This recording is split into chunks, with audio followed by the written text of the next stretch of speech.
नमस्कार प्यारे मित्रों, आप लोग कैसे हैं। आई होप कि आप लोग अच्छे होंगे और आपकी पढ़ाई बेहतर चल रही होगी और आप लोग अपने जीवन को बेहतर बनाने के लिए अथक प्रयास कर रहे होंगे। और आज हम आप लोगों के लिए क्या लेकर आए हैं, आज हम आपको पूरे जितने भी जीएस के जितने भी पोर्शन है, वो चाहे हिस्ट्री से हो, चाहे जियोग्राफी से हो, चाहे साइंस से हो, चाहे इकोनॉमिक्स से हो, एक एक प्रश्नों के संग्रह को आपको एकदम पूरा मिक्सिंग प्रश्नों के संग्रह को आज लेकर आया हूं। आज ये फटाफट की सीरीज पूरे ऑल जीएस के जितने भी टॉपिक्स है, कहीं से भी प्रश्न पूछा जाएगा और कहीं से एक एक प्रश्न जो है आपके सामने जो है फटाफट की सीरीज में आपका स्वागत करता हूं। आप देखिएगा यहां से कैसे कैसे प्रश्न। चलिए हम एकदम प्रारंभ करते हैं भाई, बिना समय को गवाए हुए हम अपनी मंजिल की ओर चलते हैं और देखते हैं मंजिल को कैसे आपके सामने मंजिल को झुकाएंगे।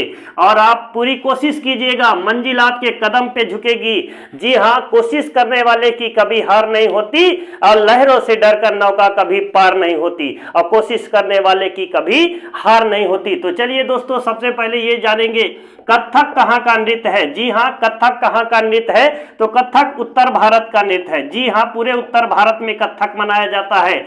कथकली कहाँ का है, जी हाँ कथकली कहाँ का है, तो केरल का है। जी हाँ, कथकली कहाँ का है, केरल का है। बिहू, जी हाँ बिहू कहाँ का है, तो बिहू असम का है। जी हाँ, बिहू कहाँ का, असम का है।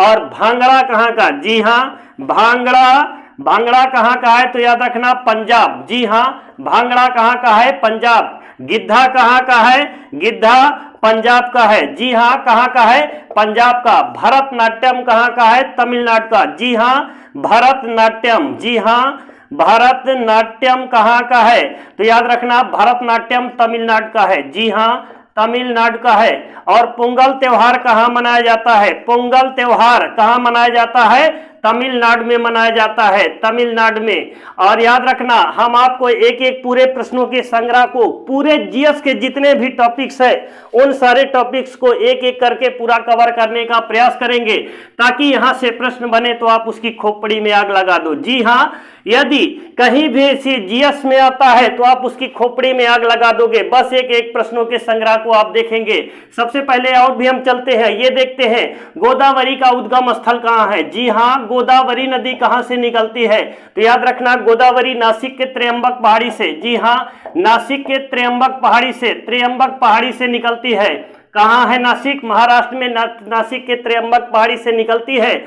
इसकी सहायक नदियां कौन कौन है, जी हाँ, इसकी सहायक नदी पेनगंगा है, वेनगंगा है, वर्धा है, इंद्रावती है। ये सब इसकी क्या है, इसकी सहायक नदियां हैं। और गोदावरी के बाद कौन सी, कृष्णा नदी कहां से निकलती है। जी हाँ, इन सब टॉपिक से प्रश्न कई बार पूछे जाते हैं, इसलिए मैंने आज क्या कर दिया है, सारे जीएस के जितने भी टॉपिक्स है उसको सबको मिक्सिंग आपके सामने लेकर आया हूं।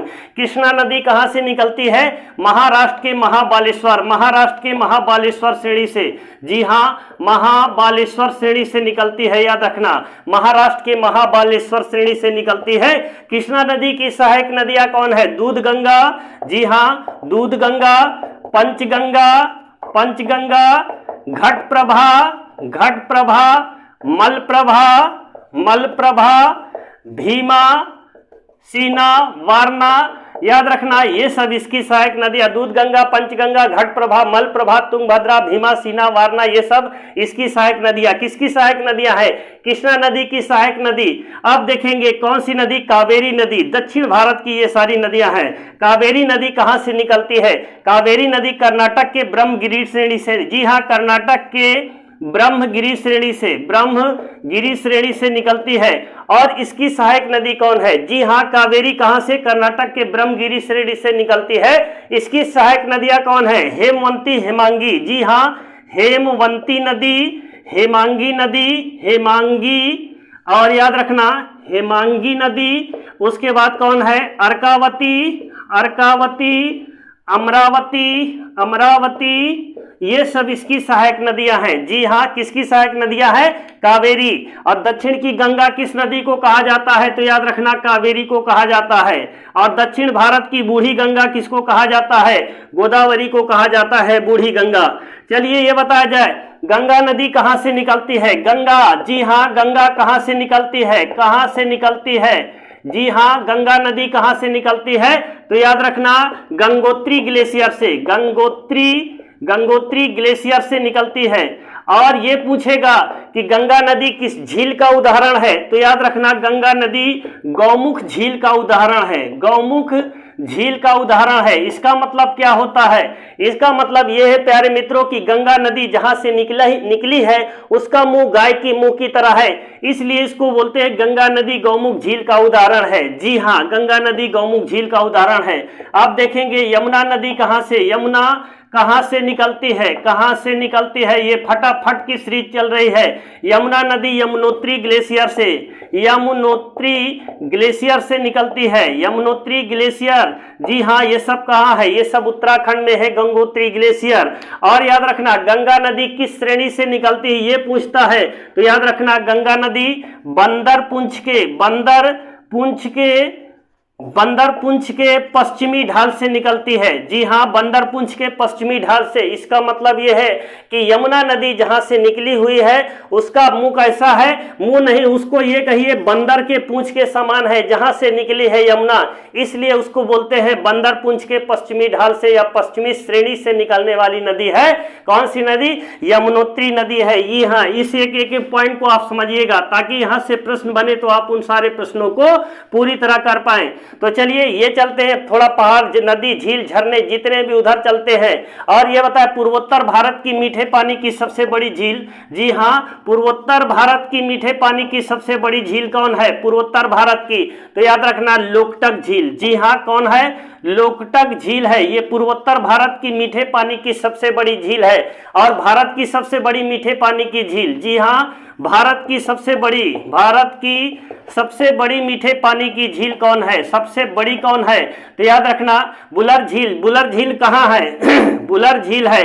बुलर झील कहाँ है? जम्मू कश्मीर में। यह भारत की मीठे पानी की सबसे बड़ी झील है, भारत की सबसे बड़ी तटीय झील। जी हाँ, भारत की सबसे बड़ी तटीय झील कौन है? तो याद रखना भारत की सबसे बड़ी तटीय झील है चिल्का झील। जी हाँ, चिल्का झील है। इस चिल्का झील पर क्या है? नौसेना प्रशिक्षण केंद्र स्थित है।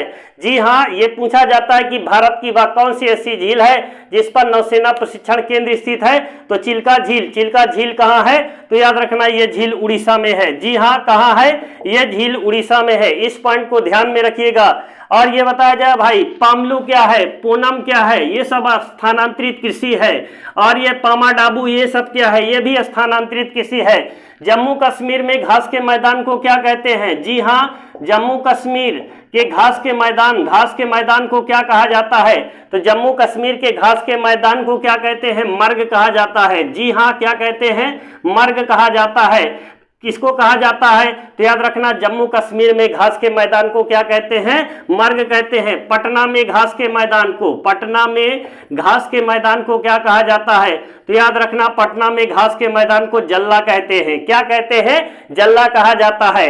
यह बताया जाए चाय किस घाटी में सर्वाधिक होती है? जी हाँ, चाय किस घाटी में, अगर ये पूछता है किस घाटी में सर्वाधिक होती है, तो याद रखना चाय होती है सुरमा घाटी। सुरमा घाटी में होता है चाय। सबसे ज्यादा चाय अगर घाटी की बात करेगा तो सुरमा घाटी। सुरमा घाटी कहाँ है? असम में है। जी हाँ, कहाँ है? असम में है सुरमा घाटी। जी हाँ, असम में ये स्थित है। याद रखना हीरे की सबसे बड़ी खान। जी हाँ, भारत में पन्ना खान कहाँ है? किस लिए प्रसिद्ध है? तो पन्ना खान याद रखना पन्ना कहाँ है? मध्य प्रदेश में है। किस लिए प्रसिद्ध है? ये हीरे के लिए प्रसिद्ध है। किस लिए? हीरे के लिए ये प्रसिद्ध खान है। कौन सी खान है? पन्ना खान। हीरे का अयस्क कौन सा है? जी हीरे का अयस्क। जी हाँ, हीरे का अयस्क कौन है?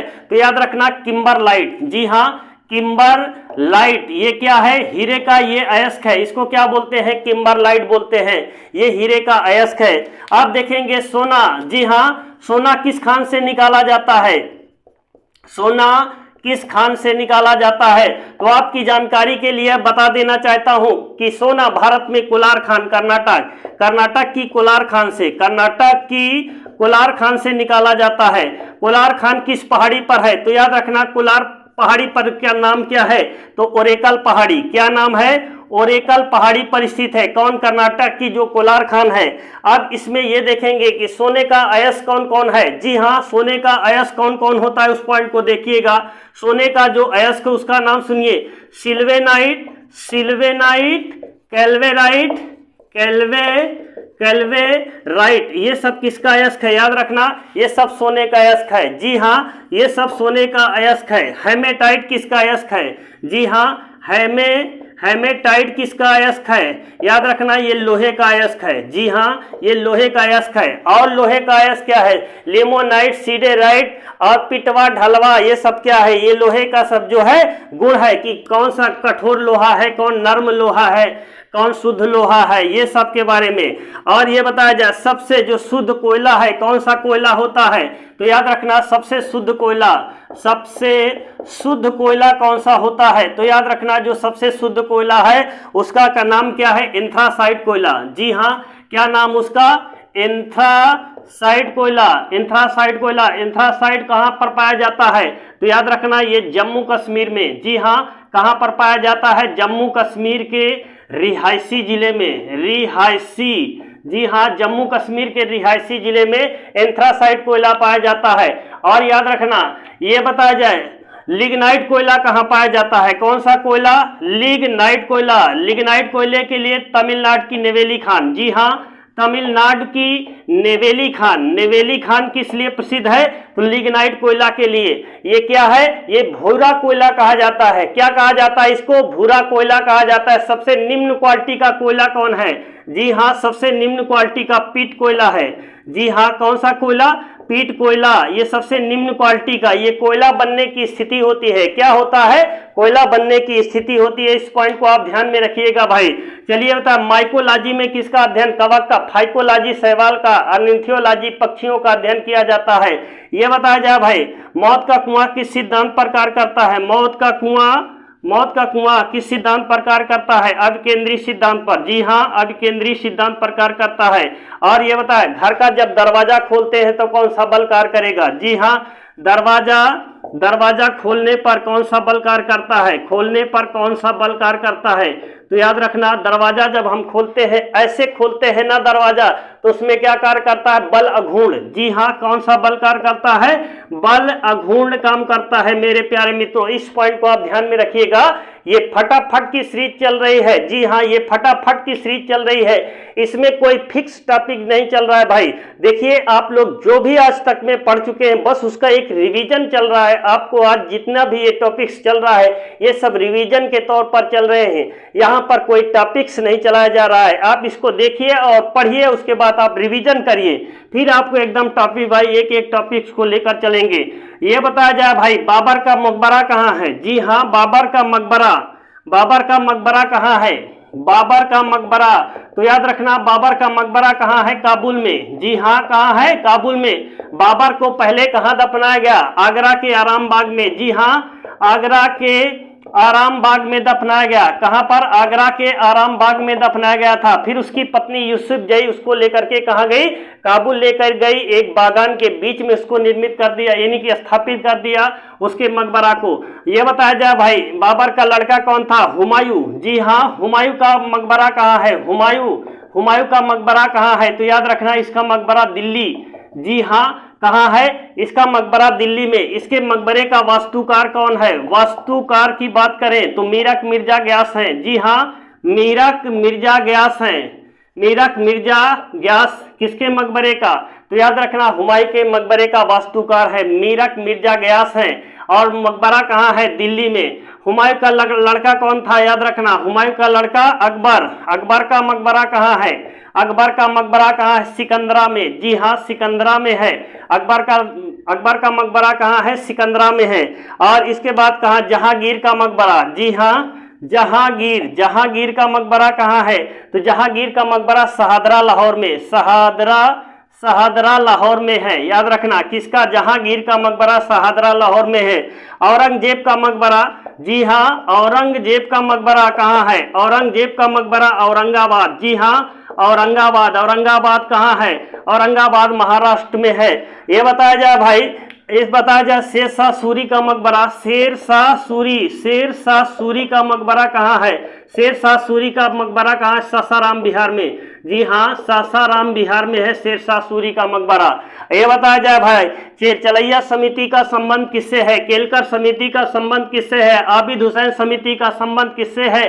सचिन तेंदुलकर समिति का संबंध किससे है? मुखर्जी आयोग का संबंध किससे है? एक एक पॉइंट टू पॉइंट आपको बताएंगे मेरे प्यारे मित्रों। आप लोग देखिएगा, मेरे चैनल पर आप बने रहिए। जीएस के जितने भी पोर्शन है, मैं आपको 100 में 100 की बात तो नहीं कर सकता, लेकिन आपको इतना जरूर कर दूंगा कि आप चाहे लेखपाल में बैठिए, चाहे पुलिस में बैठिए, आप 70% तो आपको कोई माई का लाल नहीं काट सकता। लेकिन आपको मेरे चैनल से प्रतिदिन देखना होगा, और प्रतिदिन जो भी वीडियो अपलोड करता हूं उस वीडियो को आप देखिएगा, और मैं आपको 100% विश्वास दिलाता हूं।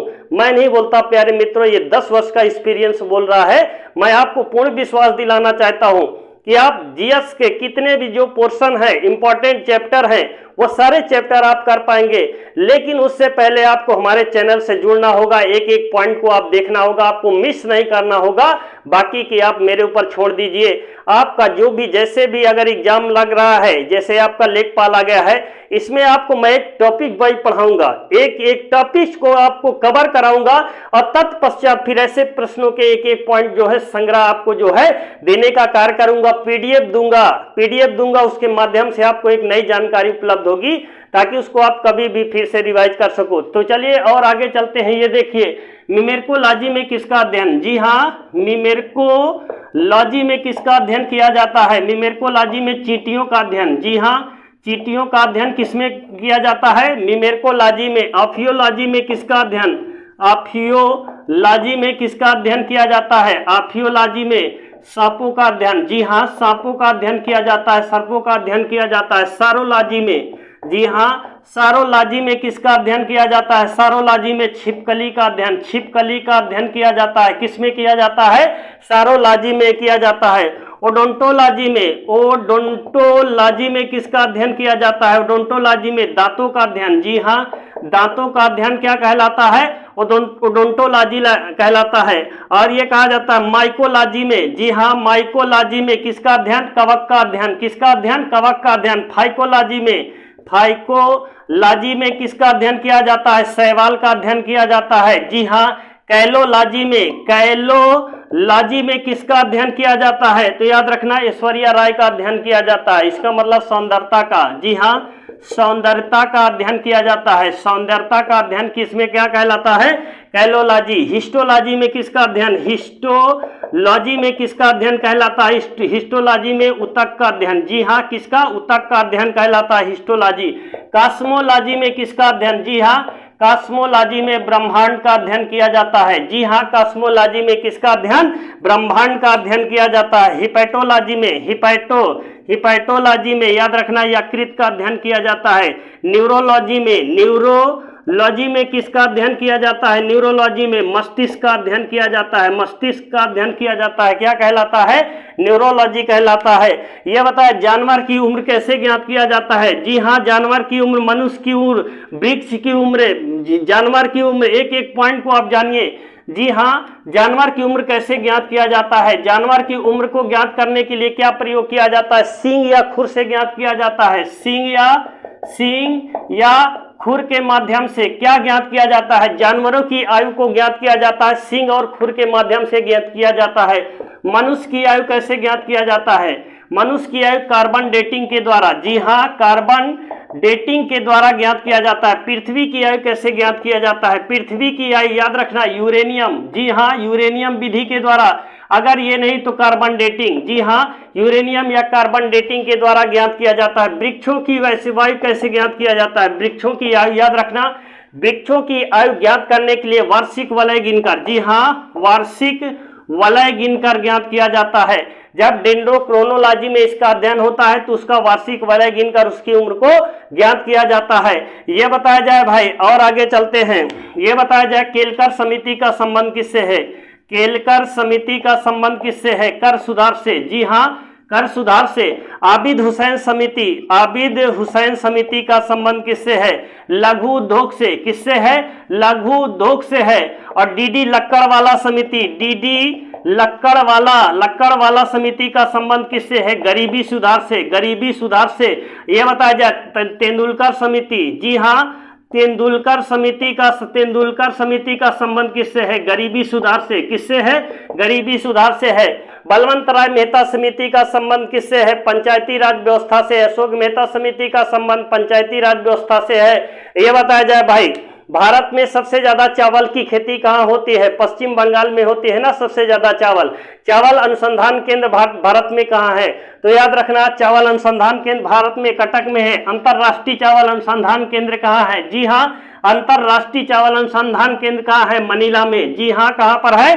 मनीला में। भारत में सबसे ज्यादा प्याज कहाँ होता है? महाराष्ट्र में। भारत में सबसे ज्यादा अंगूर कहाँ होता है? नासिक में। भारत में सबसे ज्यादा दलहन फसल कहाँ होती है?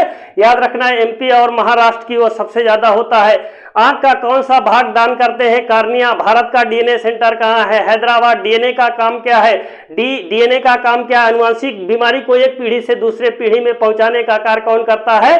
डीएनए करता है। सेरिब्रम का कार्य क्या होता है? या मस्तिष्क का सबसे विकसित भाग होता है या मस्तिष्क का अग्रभाग होता है? मस्तिष्क का पिछला भाग क्या कहलाता है? मेडुला ऑब्लंगेटा कहलाता है। इसका काम क्या होता है? शरीर के संतुलन को बनाए रखना। जी हाँ, इसका काम क्या होता है? शरीर के संतुलन को बनाए रखना। और यह बताया जाए भाई, लार ग्रंथियों की संख्या कितनी जोड़ी? 3 जोड़ी। सबलिंगुअल ग्रंथि, सबमैंडिबुलर ग्रंथि और पायरोटिड ग्रंथि। इसमें सबसे लंबी ग्रंथि कौन है? पायरोटिड ग्रंथि है। और प्यारे मित्रों, आज की क्लास को यहीं पर अब विराम करते हैं। अगले सेशन में कल से फिर मिलेंगे। लेकिन याद रखना मेरे प्यारे बंधुओं, लास्ट में जाते जाते मैं आपसे कहना चाहता हूं कि यदि आपका सपना है, नौकरी पाने का जुनून है, अगर आप नौकरी लेना चाहते हो तो याद रखना द ग्रेट एजुकेशन के ऑनलाइन प्लेटफॉर्म से जुड़िए। जीएस के जितने भी पोर्शन, मैं आपको पूर्ण विश्वास दिलाता हूं कि जीएस के जितने भी टॉपिक्स है वो आपके जुबान पर रट जाएगा, ये मेरा दावा है। और अगर आप नहीं ऐसे आके मेरे ऑफलाइन क्लास आप ज्वाइन कर सकते हैं, मैं आपको पूर्ण विश्वास दिलाता हूं, 0 से 0 बच्चा जिसको कुछ भी नहीं आता मेरी क्लास में बैठा दीजिए, मैं 0 से उसको हीरो नहीं कर दूंगा। तो आप मुझे बताइएगा, ये मैं नहीं बोलता, मैं ना अहंकार से बोलता हूं, ये सिर्फ अहंकार नहीं है, ये मेरा एक्सपीरियंस बोलता है कि मैं 0 से हीरो किया हूं लोगों के बीच में। और आप भी 0 से हीरो हो जाओगे, आप नौकरी पा जाओगे, आपका सपना साकार हो जाएगा, आपके माँ बाप का सपना साकार हो जाएगा। उनकी जो मेहनत से, कमाई से जो आपको पढ़ाने का कार्य किया है, उनकी मेहनत एक दिन जरूर रंग लाएगी। लेकिन उससे पहले आपको द ग्रेट एजुकेशन के ऑनलाइन प्लेटफॉर्म से जुड़ना पड़ेगा और जीएस के जितने भी पोर्शन है वो आपके कदमों में होगा।